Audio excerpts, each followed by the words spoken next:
Naveen Trivedi, who's joining us now, Senior VP Research, Consumer FMCG, Institutional Equities, of course, at Motilal Oswal.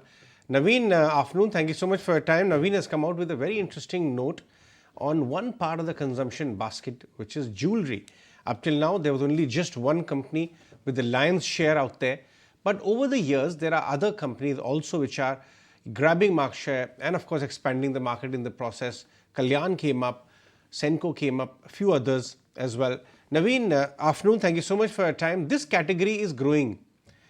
What are the tailwinds which you see, and what are the prospects of this sector in the medium to long term, in your view? Sure, Ajay, sure. I hope I'm audible also. So Ajay, with respect to the category size, if you look at this is a large market with the revenue size of around 6,40,000 sort of thing. If you look at the mix between the organized or you say formalized market, that stands to around 36 to 38% sort of a band. If you look at in FY19, this number was more around 20 sort of level, and if you go back to 2007, it was in single digit sort of a number. So thereby, if you look at this, there has been a consistent shift towards the formalized sort of a market, and there is a reason also. If you look at the kind of consumer experience which is there at this store, the kind of SKUs assortment, and if you look at the kind of studded mix which is there with respect to the top brands which they are offering to the consumers, along with the trust which is there in the channel side that has built up, and thereby the entire store expansion story has played out massively over the last 7-8 years. Certainly, it become more stronger post-COVID sort of a phase. But this sort of a trend, we expect that will continue. We don't see there is been a deceleration in the trend. Although demand side, gold inflation may slightly postpone to some extent, but the underlying thesis which is happening around more store growth led, where formalized market will keep gaining share from the unorganized side sort of a thing.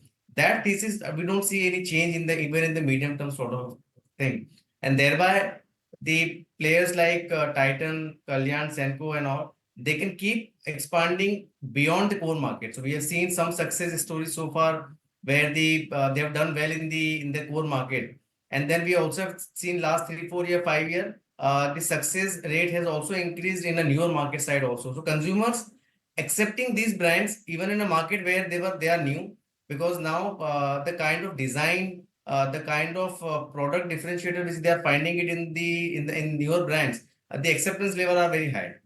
So that's why I would say this category tailwinds are still driving the top players to keep expanding stores. Naveen, what are your top picks out here? And also talk to us about how the earnings prospect for some of these companies are looking next 2 to 3 years. Sure. So Ajay, if you look at even in our report, we had highlighted about very high store-led growth in our numbers. And depending on also, if you look at some of the companies have also experienced the franchising model is a successful model, and which really helped them in terms of expanding into in a faster phase, as well as if you look at the for the deeper penetration sort of a model. So both the business model through your own stores as well as your franchise stores have been successful so far. In our understanding, this sort of a mix, this sort of a play will continue. Although, like in the case of Kalyan, which is also going very aggressively for the franchisee part, where they also have seen success in the last 1 year sort of a thing.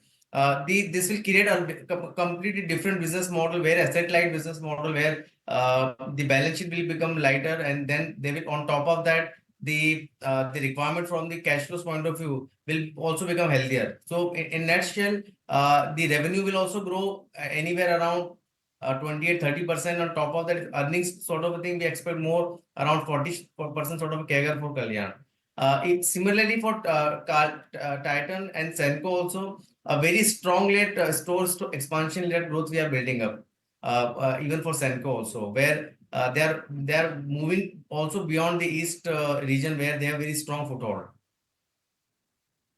Can I ask you what happens to the biggest company in this space, and also new companies coming in? Grasim is entering.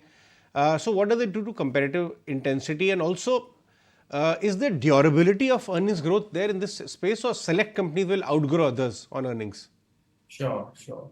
Ajay, I agree with the point that the competitive intensity is rising, and that is a case for even if you look at one of the most the retail distribution side. If you look at most players, you will see have been expanded. So we have seen a similar supply in the case of QSR also. We have seen similar sort of supply in the other retail giants also. In the case of jewelry, where we feel that the product substitution risk is less and there is a clear cut differentiation from the branded side, and thereby we believe that the moat will still keep in the top player side. So formalization will continue, but the large part of the benefit we expect that will be more towards the top player side, where there is a funds is are there, where the inventory managements are much better, where the franchisees can still see a more attraction with respect to the brand, and thereby you will find this sort of a model where you're expanding the store, where your incremental capital requirement will be less. Very few companies can deliver that sort of a business model, and thereby I would say the capital efficiency will be more closer to the top players. In the case of Titan, since you're asking about margin side, so they were already at a significantly higher than to the industry level margin. And thereby, I would say they've now come back to more like their FY19 pre-COVID level sort of a margin profile. Uh, I would expect that maybe some ups and down can happen in the near term because of the gold inflation-led impact on the margin side, as well as we are seeing competitive intensity is increasing. But we have seen historically also Titan has really come out well, and they have really delivered well on both on the growth side and the capital efficiency side. So we expect that maybe near term you may find some jitteries, but on a longer term where execution is on their side, they can come back very hard. All right. Thanks very much, Anish, joining us on the show today. If you like this video, then like, share and subscribe to ET Now.